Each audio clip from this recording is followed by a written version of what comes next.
হরে কৃষ্ণ। আজ 15ই মাঘ 1432 ও 29শে জানুয়ারি 2026 বৃহস্পতিবার, একাদশী ভৈমী বা ভীম। এই ভীম বা ভৈমী একাদশীর দিনে আমি শ্রীমদ্ ভাগবতম পাঠ করছি। আজ আমি পাঠ করব শ্রীমদ্ ভাগবতমের চতুর্থ স্কন্ধ দ্বিতীয় ভাগ 24তম অধ্যায় রুদ্রগীত কীর্তনের শ্লোক 34 ও 35। হরে কৃষ্ণ কৃষ্ণ কৃষ্ণ হরে হরে, হরে রাম রাম রাম হরে হরে। শ্লোক 34। নমো পঙ্কজনাভায় ভূত সূক্ষ্মন্দ্রিয়াত্মনে বাসুদেবায় শান্তায় কুটস্থায় সরোচিষে। অনুবাদ: হে প্রভু, আপনার নাভিদেশ থেকে সর্বলোকাত্মক পদ্ম উত্থিত হয়েছে, তাই আপনি সমস্ত সৃষ্টির উৎস, আপনি সমস্ত ইন্দ্রিয় ও তন্মাত্রের পরম নিয়ন্তা এবং আপনি হচ্ছেন সর্বব্যাপ্ত বাসুদেব। আপনি পরম শান্ত এবং আপনার স্বপ্রকাশের ফলে আপনি 6 প্রকার বিকারের দ্বারা কখনো বিচলিত হন না। তাৎপর্য: গর্ভোদকশাই বিষ্ণু রূপে ভগবান এই ব্রহ্মাণ্ডের গর্ভ সমুদ্রে শয়ন করেন এবং তার নাভি থেকে একটি পদ্ম উদ্ভূত হয়।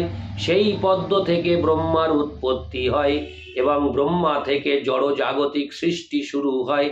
এইভাবে পরমেশ্বর ভগবান গর্ভোদকশাই বিষ্ণু হচ্ছেন সমস্ত জড় ইন্দ্রিয় ও তন্মাত্রের উৎস। যেহেতু শিব নিজেকে এই জড় সৃষ্টির একজন বলে মনে করছেন, তাই তার ইন্দ্রিয়গুলিও পরম নিয়ন্তার নিয়ন্ত্রণাধীন।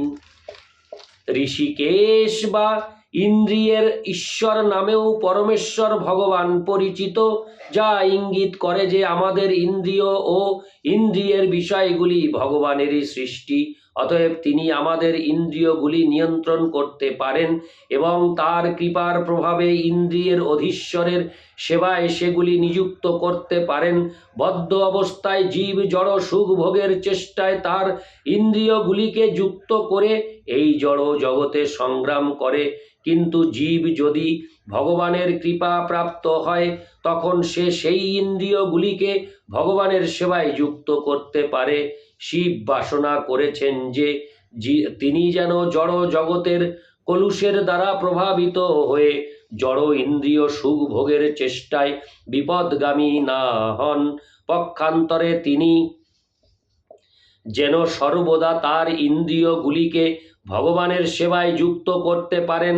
সর্বব্যাপ্ত ভগবান বাসুদেবের কৃপা এবং সহযোগিতার প্রভাবে জীব তার ইন্দ্রিয়গুলিকে অবিচলিতভাবে ভগবানের সেবায় যুক্ত করতে পারেন, ঠিক যেমন ভগবান অবিচলিতভাবে তার কার্য করেন। শান্তায় কুটস্থায় সরোচিষে বাক্যাংশটি অত্যন্ত তাৎপর্যপূর্ণ। ভগবান যদিও এই জড় জগতে রয়েছেন, তবুও তিনি কখনো সংসার সমুদ্রের তরঙ্গের দ্বারা বিচলিত হন না। কিন্তু বদ্ধ জীবেরা 6 প্রকার বিকারের দ্বারা বিচলিত হয়। সেই 6টি বিকার হচ্ছে ক্ষুধা, তৃষ্ণা, শোক, মোহ, জরা ও মৃত্যু। বদ্ধ জীবেরা যদিও অতি সহজে জড় জগতের এই সমস্ত অবস্থাগুলির দ্বারা প্রভাবিত হয়, কিন্তু পরমাত্মা বা বাসুদেব রূপে পরমেশ্বর ভগবান কখনো এই সমস্ত বিকারের দ্বারা বিচলিত হন না। তাই এখানে তাকে কুটস্থায় বলা হয়েছে, অর্থাৎ তার শক্তির প্রভাবে তিনি সর্বদাই শান্ত ও অবিচলিত। সরোচিষে শব্দটির দ্বারা এখানে ইঙ্গিত করা হয়েছে যে তিনি তার দিব্য স্থিতির প্রভাবে স্বয়ং প্রকাশ। পক্ষান্তরে বলা যায় যে জীব পরমেশ্বর ভগবানের জ্যোতির অন্তর্গত হলেও তার ক্ষুদ্রত্ব হেতু কখনো কখনো সেই জ্যোতির্ময় স্থিতি থেকে অধঃপতিত হয়। যখন তার অধঃপতন হয় তখন সে এই জড় জগতে বদ্ধ জীবনে প্রবেশ করে। ভগবান কিন্তু কখনো এইভাবে বদ্ধ হন না, তাই এখানে তাকে বলা হয়েছে স্বয়ং প্রকাশ বা স্বরচিষে।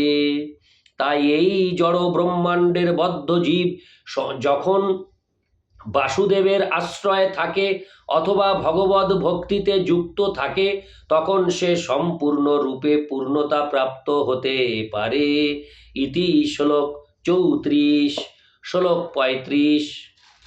সংকর্ষণায় সূক্ষ্মায় দুরন্তায়ান্তকায় চ নমো বিশ্বপ্রবোধায় প্রদ্যুম্নায়ান্তরাত্মনে।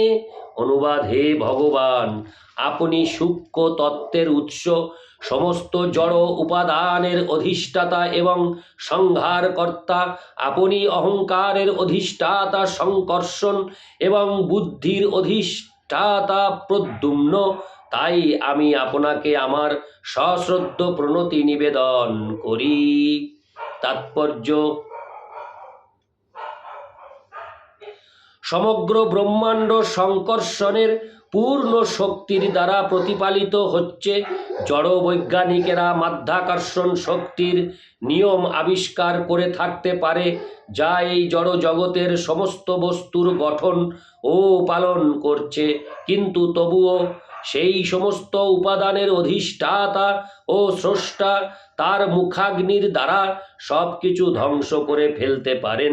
ভগবানের বিশ্বরূপ বর্ণনাকারী ভগবদ গীতার 11 অধ্যায়ে তার একটি বর্ণনা পাওয়া যায়।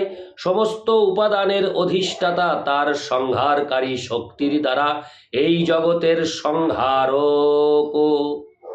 সংকর্ষণ হচ্ছেন সৃষ্টি ও ধ্বংসের অধিষ্ঠাতা, আর ভগবান বাসুদেবের আরেকটি রূপ প্রদ্যুম্ন হচ্ছেন ব্রহ্মাণ্ডের বৃদ্ধি এবং পালনের অধিষ্ঠাতা। এই শ্লোকে সূক্ষ্মায় শব্দটি তাৎপর্যপূর্ণ, কারণ এই স্থূল জড় শরীরের মধ্যে মন, বুদ্ধি ও অহংকারের দ্বারা রচিত সূক্ষ্ম জড় শরীর রয়েছে। ভগবান তার বাসুদেব, অনিরুদ্ধ, প্রদ্যুম্ন ও সংকর্ষণ রূপে এই জগতের স্থূল ও সূক্ষ্ম সমস্ত উপাদানের পালন করেন। ভগবদ গীতায় সেই সম্বন্ধে বর্ণনা করে বলা হয়েছে যে স্থূল জড় উপাদানগুলি হচ্ছে মাটি, জল, আগুন, বায়ু ও আকাশ, এবং সূক্ষ্ম জড় উপাদানগুলি হচ্ছে মন, বুদ্ধি ও অহংকার। এই সবই বাসুদেব, সংকর্ষণ, প্রদ্যুম্ন ও অনিরুদ্ধ রূপে পরমেশ্বর ভগবানের দ্বারা নিয়ন্ত্রিত। সেই কথা পরবর্তী শ্লোকে বিশ্লেষণ করা হবে। ইতি শ্লোক 35। হরে কৃষ্ণ কৃষ্ণ কৃষ্ণ হরে হরে, হরে রাম রাম রাম হরে হরে। হরে কৃষ্ণ।